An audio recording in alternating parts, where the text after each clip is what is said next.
Hey friends, we're going to have a little conversation about inflation and where families are at in today's times. Um, Over the last year, I've had a lot of conversations with families that are absolutely struggling right now. These are people that I've known for very long times, and they've always been comfortably middle class, not struggling. They had extra money for different things they wanted to do, and now they are really having a hard time making ends meet. So if you're not feeling the inflation, I'm going to say you're in a totally different tax bracket than myself and most of my friends. But I think a lot of people feel it as well. So I've been asked more than anything, where do I start? How do I stock my pantry? Um, People just don't know where to begin. So I've got some staples here that I'm going to show you. And this is what I recommend to everyone. So I've studied a lot of things throughout history, and I've read up so much on the Great Depression, and I'm not saying that's where we are or where we're going, but it's possible. You never know. And there's a lot of things we can learn from that era in time. They went through a lot, and if we don't learn from them, that's our mistake, right? So during these times, things were limited. You didn't have as many choices. The families that did have farms and raised their own meat and beef, chickens, things like that, they fared better than the people that did not.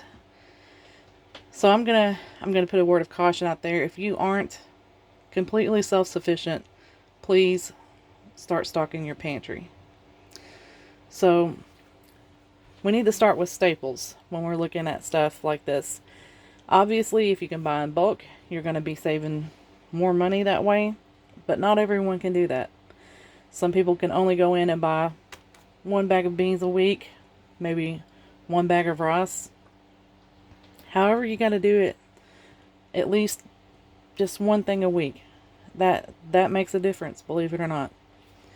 So we've got our dry goods. That's something I would always start with, and that would include cornmeal, flour. I don't have the flour here, obviously, to show you because it's in a bucket. But your rice, your pasta, beans. Now, see, if you put your rice and your beans together, that's a complete protein. If you don't have meat or you don't eat meat, you need that. Now, the pasta. Over this last couple of years, we have seen wheat just skyrocket in price, and that includes durum wheat, and it's going up again. Something else during the Great Depression, I'm going to tell you. It Things that were still available were just the basic choices. You didn't have specialty type things. You had just the regular stuff. So if you like one certain type of beans or pasta, whatever it is, and it's not actually something that's common, I would go ahead and stock up on that. Now, you've got your seasonings. Seasonings back then weren't readily available. You had salt and pepper. But if you think about it, anything that gets imported, you really need to take a hard look at it. And a lot of our seasonings are imported. So if you want one simple thing you can stock up on, that is going to be your bouillon. And usually they contain several different spices in them. And you can take this and you can make many meals with one container of bouillon. You can season your beans. You don't have to have like all these different spices to put in there. Just bouillon can make your beans taste wonderful. You can season your rice with it. And this, like say you have some flour and you make some dumplings, chicken and dumplings. You may only have one little tiny can of chicken, like say that.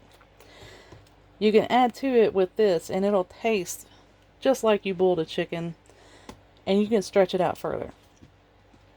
So I would highly recommend beef bouillon, chicken bouillon, anything like that. That's a basic thing that you can keep, and this stuff basically lasts forever. I've never had any go bad. It's very shelf stable. So, next thing on the list, I would say canned meats. Like I said, if you don't raise your own, I would definitely invest in that if you eat meat and that's important to you. I'm going to tell you something right now. Canned tuna and any sort of canned fish, mackerel, all that stuff is going through the roof. This stuff used to be, let me see, I think it started out at $1.40 something. Now it's like over $2 a can. I do order mine, so it's a little bit cheaper, but there have been so many regulations enforced on imports of this nature that it's gotten so absolutely insane on the price.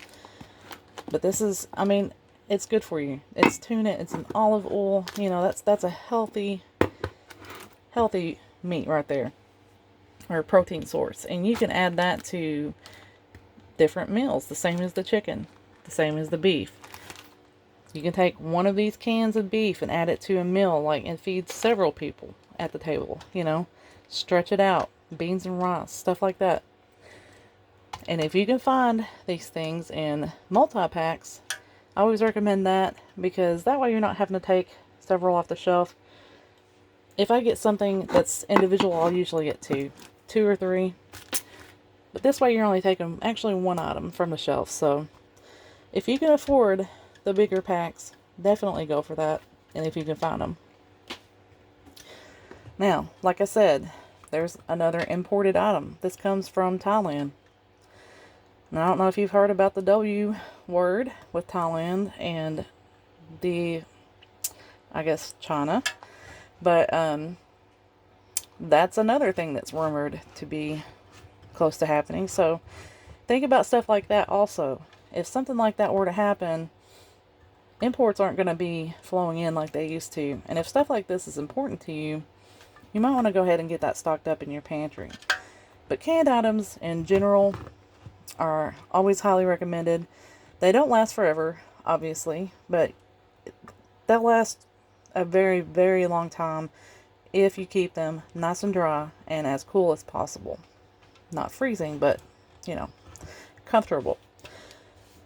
Now, when I say I recommend canned vegetables and fruits and stuff, look for your really nutritious sources. Like, this is sweet potato puree and this is butternut squash puree. These things are extremely high in minerals and vitamins.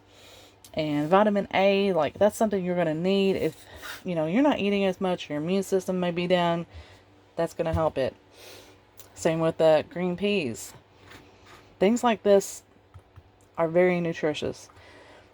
Like canned corn, you know, it's okay. And yes, corn is about to go even more expensive also, but it's not as nutritious as stuff like this. So if you can find things like that to get put away, like you can make soups out of this, you can make breads, muffins, like they're multi-use. So that's always a good thing to stock up on. Now we have our luxury items also. And when I say luxury, it's just a common thing now, but during things like the Great Depression, coffees and teas were hard to come by. People were actually making coffees out of alternative things like sweet potatoes and chicory root. I mean, and that's fun, but they really wanted their coffee. And if you can get this stocked up, this is another thing that's almost always imported. Obviously, we don't grow our own coffee beans in America. So when we run out of what's here, that's going to be it. So if you can get stocked up on that, I highly recommend that if you drink it. Or your tea. A lot of these teas have imported items in them as well. Now, coffee has also skyrocketed in price. So that's something else. If you can find it on sale, buy it, put it away for later. It also will last quite a while. Now, I've also gotten asked, how do I store these things? Like I said, the canned items, just put them in your pantry, under your bed. You can get little totes, like, I think they're the ones you put the shoes in. They store cans perfectly. And that will keep them nice and dust-free and clean and dry. Things like this, you can fit all of these things down into a bucket. If you are low on funds, you can usually get buckets from Walmart. They used to be free for most people. Sometimes now they charge maybe $1 for the buckets, but they have nice fitting lids. If they're not perfectly clean, you can make sure they are. You can squeeze all these things down in there, put them away, and not worry about it. Like beans, they practically last forever. So does pasta.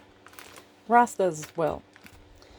Your cornmeal you'll want to use up a little bit sooner. But these things you can stow away for a very long time. And I've pulled out beans that were many years old, and they were just fine when I cooked them. So, anyway, I hope this can help someone that is stressing over this stuff. I know it's a different time that we're living in, and I want to say that things are going to get better. I can't predict what's going to happen, and no one can really. All we can do is try to stick together through these things and pray for each other and hope for the best and try to help one another. So, if there's any way that I can help you, please reach out to me. If you have any questions, I'm here always. I love you all. Please take care, and bye-bye.